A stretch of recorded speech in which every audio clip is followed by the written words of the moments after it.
Hi guys, welcome to Life of Tri. So this series of videos is going to look at supporting beginners coming to triathlon for the first time. And this video specifically will look at where you go about getting your equipment from. So we all know that triathlon is an expensive sport, or it can be an expensive sport.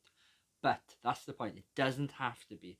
And if you're coming into the sport for the first time, there's a number of things that you can do, and we're going to touch on that now. But before we jump straight in there, please like the video, please subscribe to the channel, and check out our merch store. So if you're in the market for any sort of triathlon clothing, running tops, casual t-shirts, running hats, check them out. I'll put the link in the description. It really helps us grow as a channel. So anyway, back to this video and equipment. So to do the sport, you will need a certain element or certain level of equipment. And you know, triathlon can be a bit of a minefield about knowing what you need and what you should get. But if you're coming into the sport for the first time, one of my biggest tips is dip your toe in the water, so to speak, as regards to the sport. Because if you go and sign up for a big race, something like Ironman, and spend hundreds of pounds, and then find out that the sport is not for you, or you don't enjoy the training, or something along those lines, it's a lot of money to spend for something that you're not going to enjoy. So try something like one of the smaller events. The governing bodies all around the world put on sort of these try events. Local clubs may put it on, a shorter distance try or a sprint, or even a super sprint. Check them out. And this is where this video will help you, because in order to do some of these shorter distances, we don't need to spend thousands of pounds on a road bike with aero bars and all the bells and whistles that come with it. We don't need to spend hundreds of pounds on a wetsuit, because there are other options. One, you may even consider a race without a wetsuit. But anyway, we'll come on to that in a minute. So our first point is around what equipment you already have. So do you already have a bike? Chances are, I'm assuming here, but you may already have a swimsuit. You may already have goggles. And all of that is probably something you can use on your first triathlon. So if you've already got a bike, it doesn't necessarily need to be a road bike. It doesn't necessarily need to be, um, an aero, really dynamic looking time trial bike, or a triathlon bike, or any. It doesn't need to be any of that. It can just be a mountain bike. It could just be a hybrid, or some sort of variation of them, and that is okay for your first race, and definitely okay for some of the shorter distance ones as well. I mentioned it just now, but you may want to consider a race which doesn't have an open water swim, and it might be a pool based swim. So if that's the case, we can look at not having a wetsuit. There's one piece of equipment that you don't have to locate.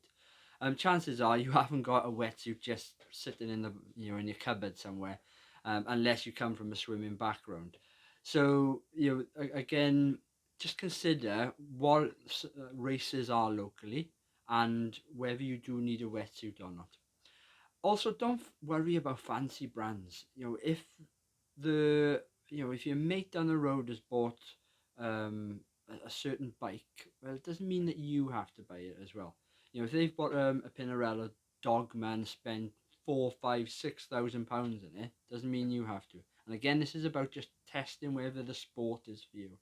And even though I love triathlon, I know it's not for everyone. There's plenty of people that come into the sport, try it once, and then just decide it's not for me. And this is the whole reason I do this type of videos, to make sure that people do not spend ridiculous amount of money to then only be left with a piece of kit gathering dust in the corner of the room. So be wise, be a bit sensible, and just think about, okay, what have I already got, what can I already use, and then beyond that then is what else do I need to source. So if you need to get a piece of equipment, first thing after looking at what your own equipment looks like is to ask friends and family. See what you can borrow from friends, family, work colleagues. Maybe you've joined a club and there's someone at a local club that's willing to lend you a wetsuit or something along those lines. Chances are, for someone to lend you their bike, that might be, they're gonna have to be quite a close friend or close family member. So yeah, just see what other people can offer you. Um, the equipment that you need, you only need certain equipment to succeed as well. You don't need to get everything. You don't need to have all the fancy clothes.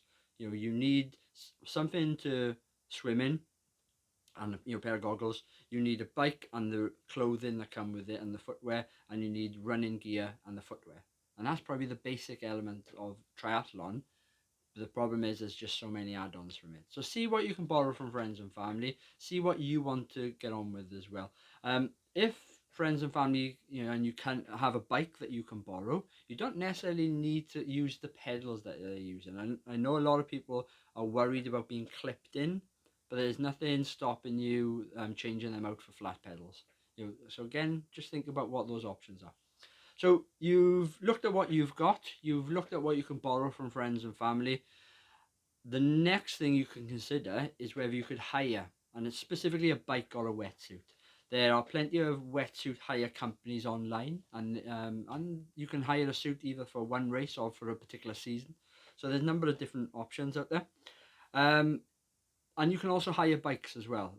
Maybe not as easily accessible, but there's places that will hire bikes. If you were doing a race and it's abroad, for example, and you don't want to take a bike out there, there's plenty of companies that will cater for you having a bike or borrowing a bike out there. And you're at the mercy a little bit of size and fit and everything. But again, I wouldn't worry too much about getting the fit and size exactly right. This is going to be your first race. Chances are it's going to be a relatively short race, so I wouldn't worry too much of whether the bike is going to be comfortable over a number of hours. You're not going to be on the bike for a number of hours. So yeah, just keep it simple, keep it straightforward. But hiring is an option. The next option is that you may have to go out and buy something. And yes, you can go and buy brand new, and yes, you can go and spend a lot of money on that. But I would encourage you and urge you to check out the second-hand market. So a couple of different options there. You could go to your local clubs and see what people are selling. Chances are that every year that people will want to upgrade, whether that be wetsuits, tri-suits, cycling helmets, bikes, so on and so forth. There's a plethora of equipment out there that people will upgrade. Um, if you don't have a local club near you, or you're not part of a local club, check out social media, specifically Facebook and the Facebook Marketplace. Plus, join local triathlon buy and sell Facebook pages and groups. There's plenty of people on there that will be selling equipment in your local area. And then you can also look at eBay. My first wetsuit was from eBay. My first bike, I believe, was from eBay as well. And it cost a fraction of what it would have been brand new. And I've still got both of those pieces of equipment now, and I use them to train in like in the winter and things. And I've upgraded since, but it again allowed me to just realize whether I wanted to stay in triathlon or not.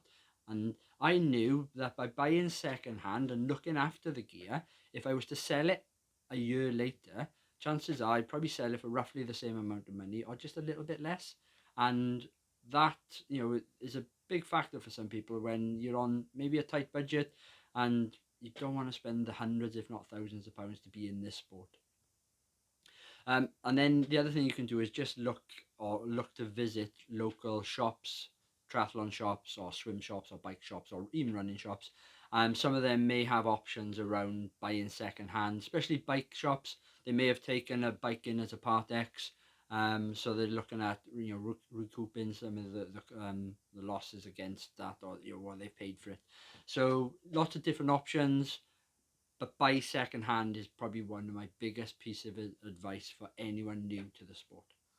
And then finally, if you are coming into the sport and you have one discipline and it really worries you, so for example, you're not the greatest swimmer and you don't have a wetsuit and open water swimming puts the bejeebers up you.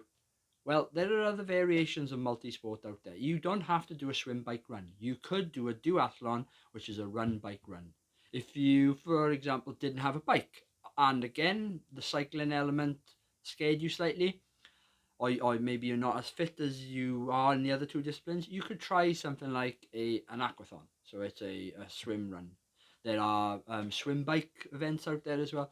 So what I'm saying is there's a number of different options. You don't just need to do a swim bike run. You could look at doing some other variation of the sport. There you go, guys. Just a couple of points from us about buying equipment for your first triathlon. More importantly, where you buy it and how to consider sort of not buying brand new, costing hundreds and thousands of pounds. Like I said at the beginning of the video, if you like what we do, please subscribe to the channel. Please like this video. It does really help us grow. And check out our merch store with the description below. Cheers all.